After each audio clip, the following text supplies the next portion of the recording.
Student ভিসায় বিদেশে যাওয়ার জন্য অবশ্যই আপনার 5টি বিষয়ে মাথায় রাখতে হবে। এই 5টি বিষয়ের একটিতে যদি আপনার ভুল হয়ে যায় তাহলে আপনার বিদেশ যাওয়া ক্যান্সেল হয়ে যেতে পারে। আমি আজকে বিস্তারিতভাবে বলবো যে কোন 5টি বিষয়ে আপনার অবশ্যই মনোযোগ সহকারে করতে হবে। এই 5টি বিষয়ে আপনারা অবশ্যই মেনটেন করে রাখবেন। প্রথম যে বিষয়টা, সেই বিষয়টা হচ্ছে আপনি যেহেতু স্টুডেন্ট, আপনার এনআইডি কার্ড, পাসপোর্ট, সার্টিফিকেট সব জায়গায় আপনার নাম ঠিক থাকতে হবে।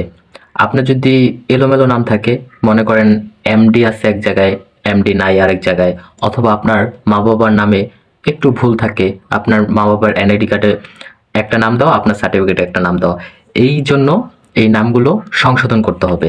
এই নামগুলো কিন্তু একটা বিগ ফ্যাক্টর হয়ে দাঁড়ায়। পরবর্তী সময়ে এই নামের জন্য অনেকের ভিসা ক্যান্সেল হয়ে যায়, অনেকের মানে কাগজপত্রই বাদ দিয়ে দেয়, মানে হবেই না প্রসেসিং। সুতরাং এটা হচ্ছে আইডিয়াল। আপনি যখন ডিসিশন নেবেন যে বিদেশে যাওয়ার জন্য, তখন আপনার মিনিমাম 6 মাস কি 1 বছর আগেই এই কাগজগুলো ঠিক করে ফেলা উচিত। পরবর্তী যেই বিষয়টা সেটা হচ্ছে, অনেকেই ভাবে যে পাসপোর্টটা একটু দেরিতে করাই, পাসপোর্টটা এখন না করাই। ঠিক আছে, পাসপোর্ট নিয়ে যেই পরিমাণে সমস্যা বাংলাদেশে হয়, এরকম সমস্যা অন্য কোথাও, পৃথিবীর কোথাও হয় না। পাসপোর্ট জটিলতার মধ্যে যদি আপনি পড়েন তাহলে কিন্তু আপনার হচ্ছে এটা অনেক লেন্দি প্রসেস হয়ে যায়, আর এটা ঝামেলার বিষয়। পাসপোর্টে আবার হচ্ছে পুলিশ ভেরিফিকেশন, অনেক কিছু থাকে। সো পাসপোর্টটা তাড়াতাড়ি করায় ফেলেন।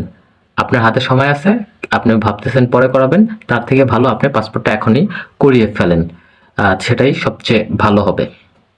আর তৃতীয় বিষয় যেটা হচ্ছে সেটা হচ্ছে, আপনার অবশ্যই ইংলিশের উপরে একটা ভালো এফিসিয়েন্সি থাকতে হবে, একটা ভালো কোর্স থাকতে হবে, এবং সবচেয়ে বেটার যেটা হচ্ছে সেটা হচ্ছে আইএলটিএস করে রাখা। এবং আইএলটিএসে মিনিমাম আপনার 6.5, আপনার 6.5 যদি থাকে তাহলে আপনার হচ্ছে যে কোনো কান্ট্রিতে আপনি অ্যাপ্লাই করতে পারবেন।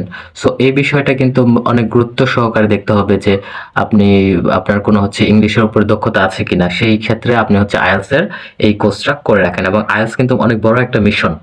সো আপনি যদি হেলাফেলা করে আইএলটিএস দিতে চান তাহলে কিন্তু পারবেন না। আইএলটিএস এর জন্য প্রপার আপনার একটা হচ্ছে রোড ম্যাপ লাগে, একটা সাজেশন লাগে, কোচিং করতে হয়, এবং অনলাইনে আপনার হচ্ছে অনেক অ্যাভেলেবেল কোচিং আছে, সেগুলো দেখলেও হয়। সো আইএলটিএসটা করে ফেলেন। তারপরে যে বিষয়টা হচ্ছে সেটা হচ্ছে, আপনার ব্যাংকে কি ঝামেলা আছে কিনা, মানে ব্যাংকের কাগজপত্র এগুলো কিন্তু ঠিকঠাক রাখতে হবে। আপনার হচ্ছে ব্যাংকের অ্যামাউন্ট যেটা রিকোয়ারমেন্ট সেটা তো থাকতেই হবে।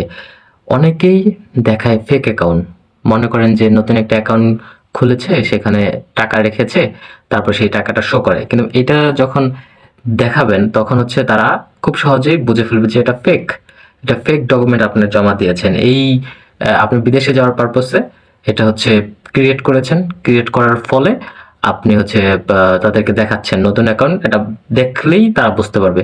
সেজন্য আপনার অ্যাকাউন্টে বা আপনার মা বাবার অ্যাকাউন্টে হচ্ছে ট্রানজাকশন হচ্ছে 6 মাস যাবত, বা অ্যাকাউন্ট খোলা আছে সেখানে ট্রানজাকশন হচ্ছে, লেনদেন হচ্ছে, সেরকম সচল অ্যাকাউন্ট থাকতে হবে।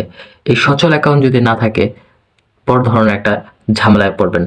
আপাতত এই বিষয়গুলো অবশ্যই মাথায় রাখতে হবে। এই বিষয়গুলো যদি আপনি হচ্ছে একটু ভুল টুল হয়ে যায় তাহলে কিন্তু আপনি সমস্যায় পড়বেন, নিশ্চিতভাবেই বলা যায়।